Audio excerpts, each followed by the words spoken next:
Flood insurance can have a major impact on closing costs. This can impact your mortgage and the amount of money you have to come out of pocket. You don't want to find out last second that you have to pay all this extra money at closing like I did almost a decade ago. So in today's video, we're showing you exactly what you need to know when it comes to flood insurance and closing costs. So let's get started. But before we do, make sure to share, subscribe, and like the channel below. Hi, I'm Chris with the Flood Insurance Guru, and I'm here with our content manager, Jacob, today. And we're talking about closing costs and flood insurance. Look, more than a decade ago, I almost lost my house at closing because my flood zone changed, my premium skyrocketed, my closing costs went up almost $3,000. That's a lot of extra money. So I want to make sure that I can help homeowners like yourself avoid the same problems I had to go through. So my first question here is, when someone needs flood insurance, how much extra money should they expect to pay at closing? Well, I'll tell you what we see on average for flood insurance programs. Let's look at the National Flood Insurance Program across the country. We see this averaging around $1,150 a year. And looking at our data in our CRM and helping thousands of customers across the country, on average, we see flood insurance coming in around $900 a year. So that tells me that, hey, you may need to budget around $1,200 at your closing for flood insurance, whether you decide to go with private flood insurance or the National Flood Insurance Program. Okay. Our second question is, can you walk me through exactly what new fees appear on the closing paperwork when flood insurance is required? Well, when flood insurance is required, a lot of people get sometimes confused. It should still typically fall under hazard insurance or just maybe insurance in general. And a lot of times they'll have your home insurance and your flood insurance typically under insurance cost. So it could be that at closing that you find something wrong with your flood insurance and your flood insurance goes down. Maybe you find the same thing on your home insurance. That both of those things together could be significant savings for your closing costs. Okay. Our third question here. This is more of a real world example. So if you could give me some real numbers. If I'm buying a $300,000 house that needs flood insurance, what are my total closing costs versus a house that doesn't need it?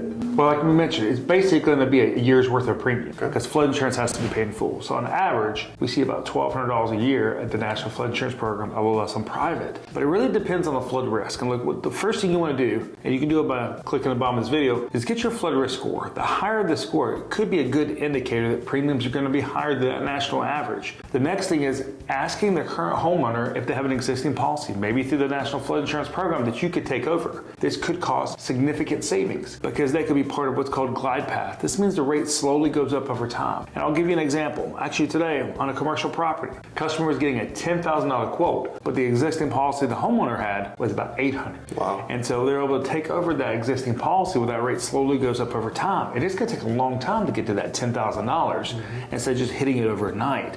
So that's something we always tell real estate professionals we work with, ask about this policy. They also call this a policy assumption. I actually did this on my own policy years ago, saving significant premiums. Okay. Our next one here is, what is a flood determination fee and how much is that going to cost me? So, but typically what you're probably talking about is what's called a standard flood zone determination form. This is the form that tells you what flood zone, your community information, all this. Typically, when you're getting this from an insurance agent, it really shouldn't cost you anything. Sometimes the lender does have to pay to get one, and that's why they do it further along in the closing. But you should be able to get one online through really any insurance agent, really at minimum cost, really no cost at all, probably. In fact, we order them for people every day for free. Okay. And so we're going to kind of call back to the question we were talking about, how much extra money they're going to have to pay at closing. Is that something basically that they need to just keep in their escrow, or is that a separate thing? So the original closing, they would typically pay out of pocket because it's at closing. And then the following year, it's going to come out of escrow. Okay. So if you see a significant increase in your flood insurance, this could mean your escrow is short. This could mean it could have a bigger impact on your mortgage. Because then if your escrow is short, you may have to make up that difference the following year. We have seen this where double payments have been made or insurance costs skyrocketed and people's payments went up hundreds of dollars a month. In fact, I talked to a homeowner just last week whose home insurance had not gone up much, but a flood insurance had with his current company, causing his rate to go up $300 a month. And the problem was with flood, once you hit that renewal date, many times you got to wait till the following year. So he was stuck with this extra $300 a month for the entire year. Wow. What's the biggest closing cost surprise you usually see when it comes to flood insurance?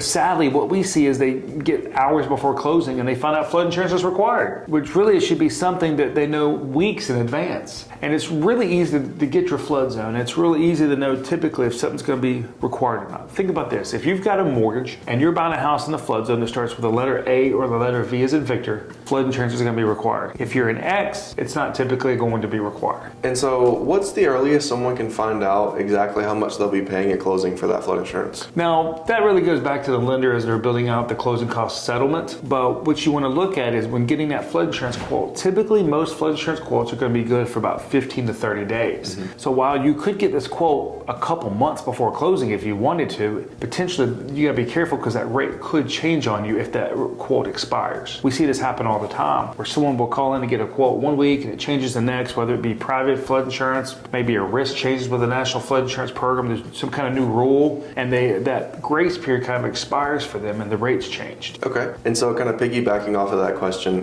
what questions should they ask their lender up front in order to kind of get an idea of what they're going to be paying? Well, really what they should find out is, are you going to require flood insurance? Now, even if they're not going to require it, we still recommend you buying it because 30 to 40% of flood claims actually come out of areas where lenders do not require flood insurance. We see that mortgages get sold, one bank will require it when the other one's not because they're using third-party servicing companies. So there's definitely some things to think about there. Is there a big difference in closing costs between government flood insurance like the NFIP and private? There absolutely can be. In fact, we had a customer in Virginia a few months ago that their bank kept telling them they had to get National Flood Insurance Program policy because they were doing an FHA loan. And anybody who follows flood insurance knows that FHA has started accepting private flood insurance a few years ago. Well, we kept pushing back, and they finally accepted private after we sent them a copy of the private flood insurance clause that the company met. And they went from $2,200 on their flood insurance to about $800. Well, that was about a $1,400 difference in closing cost. Wow. That was that's $1,400 less that had to come out of their pocket. Okay, can any of these flood insurance related closing costs be rolled into my mortgage so I don't have to pay them immediately? You can with the National Flood Insurance Program, but typically we still recommend paying it up front because let's just say a check gets lost in the mail. The National Flood Insurance Program doesn't care if it was lost in the mail. They don't care if your dog ate it, whatever happened there.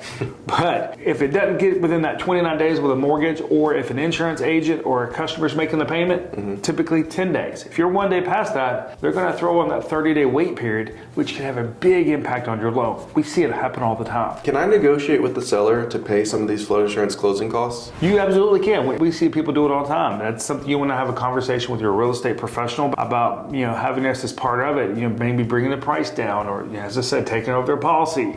Remember though, if you sign your policy over to a new buyer, you're not going to be getting a prorated refund on flood insurance like you would. Most people find out they're disappointed. Why am I going to get a refund? Well, because you transferred your policy to someone else, so the policy kept going. Okay. Have you ever seen deals fall apart because people couldn't afford the extra closing costs due to flood insurance? No, that we see it happen every day because maybe they find out they're in a flood zone last second, where it sends up a payment $80 to $100 a month. In fact, we see it where deals fall apart where it's off by $5 or $10. That's why it's so important to get this taken care of as soon as possible. If you're looking at putting a contract on a house, go ahead and find out if flood insurance premium's in. Also, to avoid any major headaches, build flood insurance premium affordability into the closing disclosure or into the due diligence period. This means, hey, if you see it's not going to be affordable, it gives you the ability to walk away within that 10-day period, just like you could for financing on a house. Okay. Should I adjust my offer price on the house if I find out that it needs flood insurance? I wouldn't necessarily, lower the price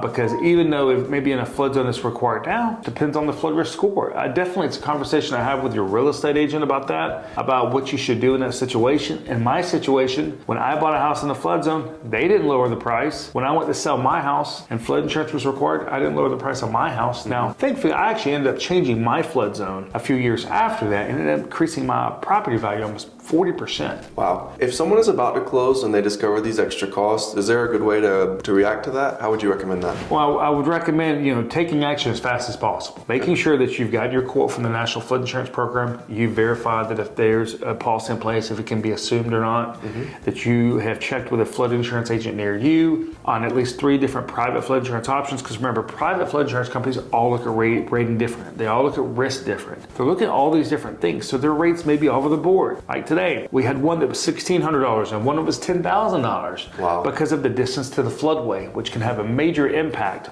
on flood insurance costs. Yep. Okay, and for our final question here, I just wanted to ask, if we're going to zoom out, what's one thing about flood insurance closing costs that you recommend every home buyer knows? That it's typically something that's got to be paid in your closing costs. So think about this, the higher your insurance might be, potentially is going to mean the higher your closing costs could be. It's also going to mean, a lot of people don't realize, hey, I actually have to pay for that up front a lot of of times on flood insurance instead of it just being built in like if a seller's paying a lot of your closing costs. Well, on flood, a lot of times it doesn't work that way, especially with most private companies where most of them do not escrow the first year here in 2025. Now, some of them do, but most of them do not, which means you may have to pay out of pocket, show proof of payment, and all those different things. And also, before you make those payments, especially before you make them on a credit card, check with your lender there, because sometimes making a payment on a credit card could impact your closing. Okay, well, that's all I have today. That's what we got for you on flood zones, flood insurance costs, and what you can do to control your closing costs related to flood insurance. I'm Chris with the Flood Insurance Guru, and I want to say thank you for joining us today.